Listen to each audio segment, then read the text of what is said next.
Welcome to our channel जिसका नाम है सीखो और सिखाओ।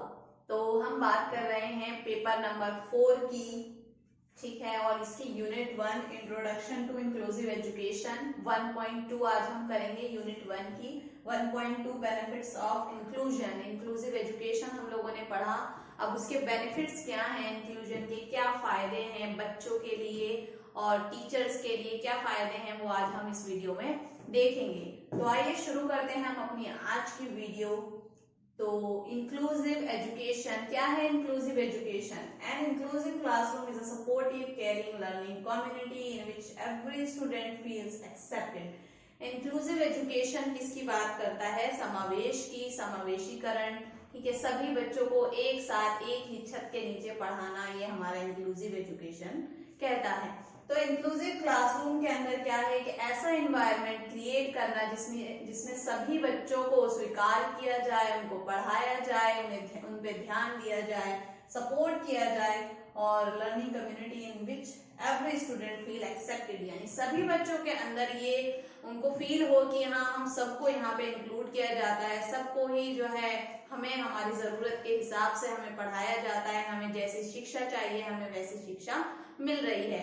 तो ये जो है इंक्लूसिव एजुकेशन के अंदर ये चीजें आती हैं। Inclusion work when teachers believe that all children can learn. Inclusion कब माना जाएगा? जब सभी टीचर्स का ये मानना हो, believe that all children can learn, कि सभी बच्चे सीख सकते हैं। यानी इंक्लूजन में सबसे मेन जो है वो टीचर है। अगर टीचर्स का नजरिया अच्छा होगा तभी वो कुछ कर पाएगी, तभी जो है इंक्लूजन पूर्ण रूप से हो पाएगा, अदरवाइज नहीं। तो इसमें क्या है कि टीचर्स की बात की गई है कि कब होगा? जब टीचर्स ये माने कि हाँ, कि सब बच्चे कर सकते हैं, ठीक है। नेगेटिव थिंकिंग या नेगेटिव चीजें अपने माइंड में नहीं लानी है, हमें पॉजिटिव सोचना है कि हाँ, सभी बच्चे कर सकते हैं, चाहे वो उनके अंदर कोई भी डिसेबिलिटी हो, किसी भी प्रकार से उनको शिक्षा दी जानी हो, जो भी उनकी जरूरत है उनके हिसाब से उनको पढ़ाना जो है, और अपने अंदर ये चीज रखना कि हाँ, सब बच्चे जो है बराबर हैं और सभी लोग सीख सकते हैं। Inclusion is changing the rules of the game so that everyone can play and everyone can win. Inclusion क्या करता है? कुछ डेफिनेशंस हैं इंक्लूजन की। तो इंक्लूजन कहता है कि changing the rules of the game, जो गेम्स हैं उनके रूल्स को चेंज करना। इसका मतलब दो मतलब निकलते हैं इसका कि किसी गेम के रूल्स को चेंज कर देना ताकि दूसरे लोग भी उस गेम को खेल सके और जो है उसमें जीत सके। और जो इसका डीप मीनिंग हम निकाल सकते हैं कि जो हमारी शिक्षा जो पहले थी जिसमें उनको इंक्लूड नहीं किया जाता था, अब उस शिक्षा में चेंजेस कर देना, उसके इंफ्रास्ट्रक्चर में चेंजेस कर देना, और जो भी उसके अंदर कार्य हो रहे थे उन सब में चेंजेस कर देना, और जिनको हमने समाज से अलग कर दिया था उन्हें वापस से उसमें जोड़ लेना, और जो है उन्हें मुख्य धारा में लेके जाना, ये हमारा इंक्लूसिव एजुकेशन का जो है इसके अंदर आता है। तो इंक्लूसिव एजुकेशन कहता है कि गेम्स के रूल्स में चेंज करो ताकि जो अलग हैं उनको भी उसमें जोड़ा जाए, वो भी उस चीज को खेलें और जो है उस गेम को जीत जाएं। Teachers have the opportunity for, अब इंक्लूजन जब हो रहा है तो उसमें टीचर्स को भी मौका मिल रहा है क्लास में पढ़ाने का, अलग अलग बच्चों के साथ डील करने का, बहुत नई नई चीजें वो लोग सीखते हैं। तो टीचर्स को क्या क्या बेनिफिट्स हो रहे हैं वो हम अभी बात करेंगे। तो setting example for non discrimination and acceptance of peoples difference.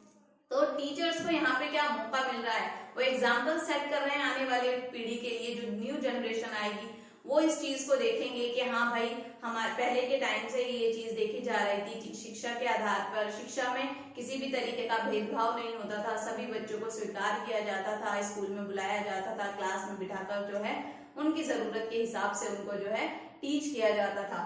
तो ये भी क्या है, एक वो लोग क्या कर रहे हैं, सेटिंग एक एग्जाम्पल सेट कर रहे हैं आने वाले लोगों के लिए। तो ये एक फायदा है किसके लिए? टीचर्स के लिए। Using creativity in their teaching, अब उनको दूसरा बेनिफिट क्या मिल रहा है? भाई उनकी क्रिएटिविटी बाहर आ रही है, जो पहले छुप गई थी, अब जब वो देख रहे हैं कि इसको समझ नहीं आ रहा, मैं इसको दूसरे तरीके से पढ़ा सकती हूँ, इसके लिए मैं दूसरे तरीके से पढ़ा सकती हूँ, या फिर मैं कोई ऐसा मेथड यूज करूँ जिसमें सभी बच्चों को आराम से समझ आ जाए, तो क्या उनकी क्रिएटिविटी इसके अंदर बाहर आ रही है। Working closely with parents to understand student strength and needs, अब इसमें क्या है, टीचर्स जो है बच्चे की नीड को फुलफिल करने के लिए उसको घर पे क्या जरूरत पड़ रही है, क्या दिक्कत आ रही है, क्या चीज उसे समझ नहीं आ रही, तो हमें जो है पेरेंट्स से भी बात करना पड़ता है। जब हम पेरेंट्स से बात करते हैं तो उनके साथ डील कैसे करना है, कैसे बच्चों की परेशानी को समझना है, उसे क्या दिक्कत है, उसके हिसाब से हमें क्या प्लान करना है, कौन से मेथड यूज करने हैं, तो ये सारी चीजें भी इसके अंदर आती हैं। और टीचर्स को जो है पेरेंट्स से बात करने का ये भी एक मौका मिलता है, तो ये भी इसका एक बेनिफिट है। Working with a wider circle of teachers and specialist. तो अब इसमें क्या है, एक अकेला पूरे इंक्लूजन को कंप्लीट नहीं कर सकता। अगर हमें किसी बच्चे को मुख्य धारा में जोड़ना है तो सभी लोगों का जो है उसके अंदर योगदान होता है। सिर्फ एक अकेला टीचर ही सब कुछ नहीं कर सकता, उसमें पेरेंट्स भी चाहिए, बच्चों के माता पिता का भी योगदान है, क्लास में जो टीचर है उसका भी योगदान है, डॉक्टर्स का भी योगदान है, अगर वो कहीं से थेरेपी ले रहा है तो उनकी भी जो है जरूरत है। तो ये एक टीम वर्क है जिसमें सभी लोग इंक्लूड होते हैं और साथ मिलकर एक बच्चे की जो समस्या है, जो दिक्कत है, जो उसकी जरूरत है उसको पूरा करते हैं और उसको मुख्य धारा में जोड़ते हैं। तो ये क्या, इसमें टीचर को मौका मिल रहा है पेरेंट्स से भी बात करने का, डॉक्टर से भी बात करने का, जो उसके थेरेपिस्ट है उनसे भी बात करने का, और अगर कोई और एडिशनल उसको किसी चीज की जरूरत है तो उनसे भी डील करने का, उनसे भी बात करने का। तो क्या उसको मौका मिला ज्यादा एरिया में काम करने का, तो ये भी एक बेनिफिट है। उसके बाद है being a leader and role model for other educators. तो क्या यहाँ पे उसको मौका मिल रहा है एक रोल मॉडल बनने का, दूसरे लोग उससे सीखेंगे कि हाँ ये ऐसे कर रही है, मैं भी कर सकती हूँ, तो रोल मॉडल बनने का भी एक वो जो है उनको मौका मिल रहा है। तो ये हमारे जो अपॉर्चुनिटीज थी ये टीचर्स के लिए थी। अब हम बात करेंगे benefits of inclusion for students with special need. Inclusion के बेनिफिट्स क्या हैं स्पेशल नीड्स बच्चों के लिए, हमारे CWSN के लिए, चिल्ड्रन विद स्पेशल नीड्स। तो ऑल चिल्ड्रन कैन लर्न, तो बच्चों को क्या बेनिफिट मिला, उनको समझ आया कि सभी बच्चे सीख सकते हैं, सभी को शिक्षा पाने का अधिकार है। और all children attend age appropriate, अब उनको उनकी उम्र के हिसाब से, उनके एज के हिसाब से, उनकी एज के अकॉर्डिंग क्लासरूम में बिठाया जाएगा और उनको जो है शिक्षा दी जाएगी इन देयर लोकल स्कूल से, जिसमें उनको मना कर दिया था कि अब इन्हें यहाँ पे नहीं बिठाया जाएगा। Benefits of inclusion for students with special needs. अब स्पेशल नीड्स जो हमारे स्टूडेंट्स हैं जिनकी स्पेशल जरूरतें हैं, जिन्हें हम पूरा करके जो है उन्हें मुख्य धारा में जोड़ते हैं, उनको इस इंक्लूजन से क्या फायदा मिला वो हम देखते हैं। तो ऑल चिल्ड्रन कैन लर्न, उनको पता चला कि सभी स्टूडेंट जो है वो सीख सकते हैं, ये भी जो है इनका एक बेनिफिट है। All children attend age appropriate regular classroom in their local schools, यानी उनको उनकी उम्र के हिसाब से क्लासरूम में बिठाया जाएगा, एडमिशन दिया जाएगा, कहाँ, उनके लोकल स्कूल में, जहां उन्हें मना कर दिया था कि आपको एडमिशन नहीं मिलेगा। अब उस स्कूल में चेंजेस हो गए, उनके उसके इंफ्रास्ट्रक्चर में चेंजेस हो गए, उनके टीचिंग स्टाइल में चेंजेस हो गए और उनको जो है वापस से इंक्लूड किया गया, उन्हें बुलाया गया और जो है एडमिशन मिला। तो ये भी एक फायदा है किनके लिए, स्पेशल नीड चिल्ड्रन के लिए। और children receive appropriate education programmes, अब जो है उन्हें उनकी नीड्स के हिसाब से जिस भी चीज की जरूरत है, जो भी एजुकेशनल प्रोग्राम्स की जरूरत है वो भी उनको दिए गए, तो ये भी इंक्लूजन से जो है उनको फायदा मिला। और children receive a curriculum relevant there needs, अब सभी जब हमारा इंक्लूजन आया तो इंक्लूजन ने बात की, जैसे हमने पहले भी देखा था कि इंक्लूजन का सिद्धांत था करिकुलम, यानी करिकुलम जो है वो बच्चों की नीड के हिसाब से होना चाहिए। तो जब करिकुलम में चेंजेस हुए तो उसका फायदा भी जो है हमारे स्पेशल नीड्स बच्चों को मिला।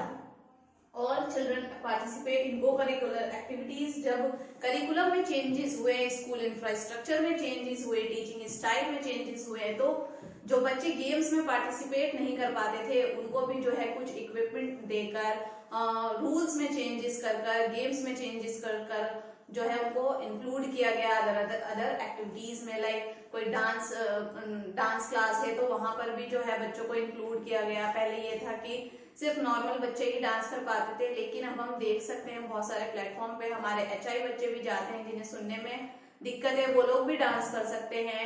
VI बच्चे भी जाते हैं, वो डांस कर सकते हैं, वो देख नहीं सकते तो क्या वो डांस भी कर सकते हैं, गाना गा सकते हैं। मतलब अदर जो अलग अलग एक्टिविटीज हैं उनमें उनको इंक्लूड करा, उसका जो फायदा जो है वो भी इनको यहाँ पर मिला है। children benefit from cooperation, collaboration among home, school and community. तो उनको फायदा ये जो मिला, ये कॉपरेशन जो उन्हें मिला है इंक्लूसिव एजुकेशन की वजह से, इंक्लूजन की वजह से, तो उनका जो सामाजिकरण है वो भी अच्छे से हुआ, घर पे भी उनका हुआ, प्लस उनका सोसाइटी में भी हुआ, स्कूल में ही हुआ, यानी पूर्ण रूप से उनका जो है इंक्लूजन हुआ, समावेश हुआ और उनको मुख्य धारा में जोड़ा गया। तो ये बात हमने की स्पेशल नीड्स बच्चों की, जो हमारे चिल्ड्रन विद स्पेशल नीड्स थे उनको क्या क्या फायदे मिले। अब हम देख लेते हैं कि इसके अलावा जो विदाउट डिसेबिलिटीज के हमारे स्टूडेंट्स होते हैं, इंक्लूजन ने उनको कैसे फायदा किया, उन्होंने उससे क्या क्या चीजें सीखी। तो मीनिंगफुल फ्रेंडशिप, जब सभी बच्चे एक साथ बैठकर एक सेम क्लासरूम में एक ही छत के नीचे बैठकर पढ़ेंगे तो उनके अंदर जो है दोस्ती की भावना पैदा होगी और वो सीखेंगे कि हमें कैसे जो है रिश्तों को निभाना है और कैसे एक दूसरे के साथ मिलकर चलना है, काम को करना है, खेलना है, पढ़ना है और लिखना है। Increase appreciation and acceptance of individual differences, तो बच्चों ने जो है इस चीज को जाना कि हाँ हम सब एक साथ पढ़ रहे हैं, हम अलग नहीं है। हाँ उसकी कुछ नीड्स अलग है लेकिन वो भी हम जैसा है, हम साथ में खेल सकते हैं, हम साथ में पढ़ सकते हैं, हम सारी एक्टिविटीज को एक साथ मिलकर कर सकते हैं। Increase understanding and acceptance of diversity, respect for all people, तो क्या हुआ जब एक क्लासरूम में अलग अलग बच्चे एक साथ मिलकर सारी एक्टिविटीज को कर रहे हैं तो उनके अंदर जो है एक दूसरे को लेकर उनकी रिस्पेक्ट करने की जो भावना है वो भी डेवलप हुई, उन्होंने नई नई चीजें सीखी। आप देखेंगे किसी नॉर्मल स्कूल में आप जाते हैं जहाँ पे कोई स्पेशल नीड बच्चा नहीं है, तो जब उसी स्कूल का बच्चा कोई बाहर जाएगा और किसी अलग बच्चे को देखेगा, कोई बच्चा व्हील चेयर पर है या कोई फिजिकली हैंडीकैप है या कोई भी उसमें दिक्कत है, तो उसका बिहेवियर थोड़ा अलग होगा। लेकिन वो बच्चा जो एक इंक्लूसिव स्कूल का पार्ट है, जो इंक्लूसिव स्कूल में पढ़ता है, जिसकी क्लास में जो है कोई VI बच्चा रहता था उसके साथ, HI बच्चा उसके साथ पढ़ता है, तो जब वो बाहर जाएगा तो अगर वो किसी दूसरे बच्चे को देखेगा तो वो उससे जल्दी बात कर पाएगा और जो है उसकी नीड्स को समझ पाएगा कि उसको दिक्कत है, वो फौरन जाएगा उसकी हेल्प करने के लिए या उसको कुछ चाहिए तो उसको वो देने के लिए। तो क्या वहां पे उसकी फ्रेंडशिप की जो भावना थी, जो उसने स्कूल में सीखा था, वो चीज वो बाहर जाके भी अप्लाई करेगा। तो realising that each person has gift, challenge and talent, तो बच्चों में यहाँ से क्या सीखने को मिलता है इंक्लूजन में कि सभी बच्चे एक जैसे नहीं होते, सब अलग हैं, सबके अंदर गिफ्ट्स हैं, कुछ टैलेंट है, जो मैं नहीं कर सकता वो ये कर सकता है और जो ये नहीं कर सकता वो मैं कर सकता हूँ। तो चैलेंजेस और सबके टैलेंट को समझना, ये भी जो है बच्चों को जो है इंक्लूजन से इसका फायदा मिला। Increasing their level of comfort around all people, तो अब क्या था, पहले वो था कि सब एक जैसे हैं, अपना आराम से खेल रहे थे, वो पढ़ रहे थे, लेकिन जब उसके अंदर चेंजेस हुए, दूसरे बच्चे भी उसमें इंक्लूड होने लगे और सब लोग मिलकर एक साथ पढ़ने लगे, तो जो उनका लेवल था कंफर्ट जोन से वो अपने बाहर आए और जब उन्होंने साथ में मिलकर देखा कि अच्छा ये वाला गेम नहीं खेल सकता तो मैं अपने गेम में क्या थोड़ा चेंज करूं कि मैं इसको भी इंक्लूड कर लूं और ये भी मेरे साथ खेल सके, अच्छा ये ऐसे लिख नहीं सकता, मैं इसकी कैसे हेल्प करूं कि ये लिख पाए। तो बच्चों ने एक दूसरे की हेल्प से ये चीज सीखी और जो है उस काम को पूरा किया। तो क्या हुआ, जो उनका कंफर्ट जोन था वो उससे बाहर आया और जो उनका कॉन्फिडेंस था और दूसरों की हेल्प करने की जो भावना थी वो सारी जो है बढ़ी और वो जो है आगे इस चीज को लेकर जाएंगे। और जो हमारा समाज का जो मेन उद्देश्य है इंक्लूजन का, समावेशी शिक्षा का, क्या बच्चों को मुख्य धारा से जोड़ना, जिनको हमने समाज से अलग कर दिया था, तो वो इससे जो है ये चीज पूरी हुई। में क्या बात की गई, student response, teaching style, assessment, grade, text book, rules, written work. Inclusion ने जो है क्लासरूम में क्या जो है अपना प्रभाव डाला, इंक्लूजन ने क्लासरूम की कैसे बात की, क्लासरूम कैसा होना चाहिए, हमने पहले भी डिस्कस किया था कि क्लासरूम का साइज जो है छोटा होना चाहिए, लिमिटेड बच्चे होने चाहिए, लाइट का अच्छे से ध्यान रखना चाहिए, जो स्टडी मटेरियल्स की हमें जरूरत है वो भी क्लास में होने चाहिए, स्टूडेंट का रिस्पॉन्स यानी एक दूसरे के प्रति बच्चों का क्या व्यवहार है, एक दूसरे से कैसे वो रिस्पॉन्स करते हैं एक दूसरे की बातों का, या किसी ने कुछ कह दिया या टीचर जो पढ़ा रही है उसका कैसे रिस्पॉन्स करते हैं। टीचिंग स्टाइल एक अहम भूमिका निभाता है बच्चों की शिक्षा ग्रहण करने में, यानी अगर हमारा टीचिंग स्टाइल, हमारा टीचिंग मेथड अच्छा होगा तो सभी बच्चे उस चीज को जल्दी से सीख पाएंगे, उस टॉपिक को जल्दी से समझ पाएंगे। असेसमेंट कैसा करना है, अब ऐसा नहीं है कि आपने रिटर्न पेपर बना दिया और वो रिटर्न पेपर जो है सब बच्चों के लिए इक्वल होगा, नहीं, सब लोग उस पेपर को नहीं समझ सकते। अगर कोई बच्चा वीआई है जिसको देखने में दिक्कत है तो वो रिटर्न पेपर किसी काम का नहीं है। तो यानी जो असेसमेंट होना चाहिए वो उसके नीड के हिसाब से होना चाहिए। ब्रेल में होगा तो वो जो है उसको पढ़ पाएगा और समझ पाएगा और आंसर कर पाएगा। और जैसे एचआई बच्चा है तो उसमें हम पिक्चर्स का ज्यादा से ज्यादा यूज करते हैं, पूरा पूरा लिखा हुआ अगर आप उसके सामने दे देते हैं तो बच्चा इतनी जल्दी से उस चीज को समझ नहीं पाता। तो जो असेसमेंट है वो भी जो है बच्चों की नीड के हिसाब से होना चाहिए। तो reading text book, rules, written work, तो यही सारी चीजें हैं। बुक्स कैसी होनी चाहिए, बच्चों की नीड के हिसाब से ही होना चाहिए, उसको जो है हमें चेंजेस करने होंगे। एज ए टीचर हमारी ड्यूटी बनती है कि हम देखें कि कौन से बच्चे को किस तरीके का स्टडी मटेरियल चाहिए और हम वो चीज उसको आगे प्रोवाइड कराएं। रूल्स, रिटन वर्क, वही रिटर्न वर्क कैसा होना चाहिए, रूल्स कैसे होने चाहिए, बच्चों की नीड को देखते हुए। मतलब जो बात की गई है इंक्लूसिव एजुकेशन में, ये बात की गई है कि क्लासरूम का इंफ्रास्ट्रक्चर, टीचर का टीचिंग स्टाइल, स्टडी मटेरियल, ये सारी चीजें जो हैं, जो समावेशी शिक्षा के अंदर जो बताई गई हैं, ये ऐसी होनी चाहिए कि बच्चे की नीड को देखते हुए, उसकी क्या जरूरत है, हम कैसे उसकी जो समस्याएं हैं उसको दूर कर सकते हैं, उसको ध्यान में रखते हुए ये सारी चीजें बनाई जानी चाहिए और शुरू की जानी चाहिए।